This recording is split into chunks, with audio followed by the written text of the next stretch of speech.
Well, the European Union is putting more pressure on Russia to end its war in Ukraine. The bloc has approved a new set of sanctions against the country. This is the 18th round the EU has imposed on Russia. Anna Cunningham joins us now from London. Anna, what more do we know about these sanctions? Well, Crystal, it's actually taken 2 months to get this package of sanctions on Russia approved by the EU 27-nation bloc, but they finally got there. And there are some key measures in it. They include the lowering of the G7 price cap for crude oil. So that's going to see a drop from $60 to $47.6 per barrel. Also, a ban on refined petroleum products made from Russian crude oil obtained in a third country. So that existing loophole now closed.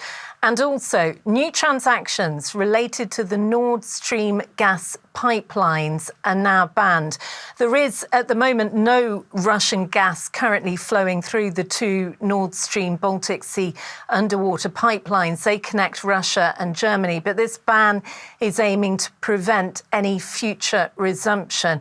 And in terms of Russia's so-called shadow fleet of ships, these are the vessels that are believed to carry Russian oil, circumventing EU sanctions. Well, an extra 100 new vessels has been added to a ban, so they now have no access to ports and ship-to-ship transfers in the EU bloc. So the EU is really hoping that these new sanctions add pressure on Russia financially, but also sending a very clear message that the EU is not backing down in its support of Ukraine.